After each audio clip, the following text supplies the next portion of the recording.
Ready? Okay, so we're at the New York Press Club 2010 Journalism Conference. This is Serve Fresh Media. We're sitting with Paul Krugman, who is giving a keynote address. I'm going to let him actually introduce himself, and even though we all know who you are, but can you tell us who you are, why you're here? And I'm Paul Krugman. I write, I guess I'm here because I moonlight as a journalist, and I think people want to hear a little bit of a perspective. I want to talk, because I think these are times when good journalism on the subjects I'm interested in, on everything, but particularly on the subjects I'm interested in, is more important than ever. And so we're going to try and do what we can. Great. So you're giving a keynote address. What is it that you'd like to impart to this audience of journalists? Well, there's no title on the address, but if there was one, it would be covering the economy in a time of weirdness. Because this is not only a terrible economy, but also a very weird one, and journalists need to be able to figure out how to report things that are very different from the way things usually work. And so I'm hoping I can convey a little bit of insight into that.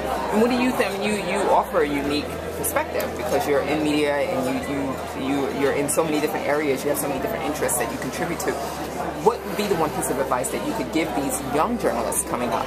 So it's actually two pieces of advice. One of which is to learn some economics, not PhD level, but enough so that you have some independent judgment.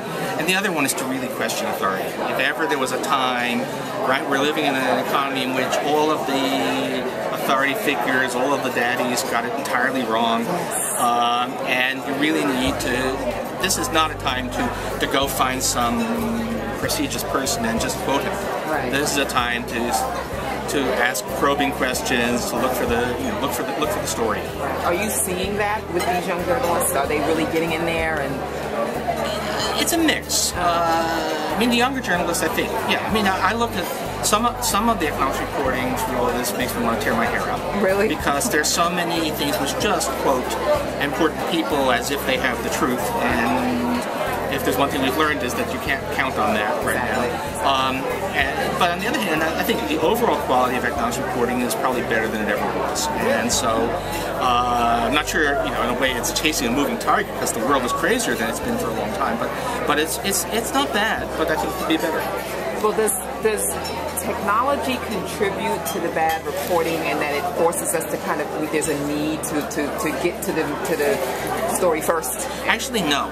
I think actually the technology is making for better reporting, because one thing it means is that a lot of people can get their views out, and that includes people who are real experts. And so actually a journalist can go and read a dozen economics blogs to get much more of an expert opinion than you would in the past by going and interviewing the usual suspects, who tend to be people who are available for the press because they aren't really, because they basically are publicity flags for someone or other. So now you can actually go and read the people who really do have thought about this stuff hard. Right. And do you think, what makes this conference then so important? I mean, I know you're a busy person. You came out to the keynote. Why? Oh, because I think I do know something about how to cover this. I mean, being a little bit in two worlds as a person, and so I think I can do more to tell people about how this is done.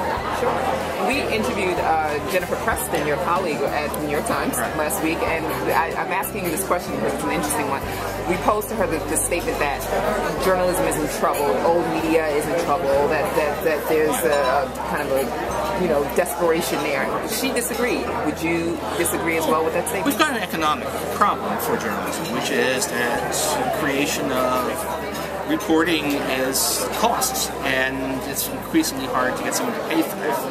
But I think the quality of the reporting is very good, and so there is this question exactly how are news organizations going to continue to finance themselves, but it's not for lack of talent and dedication and good people. That's good. That's a very hopeful note to end on. Yeah. Okay. Thank you so much for joining us. I think I'm being called up.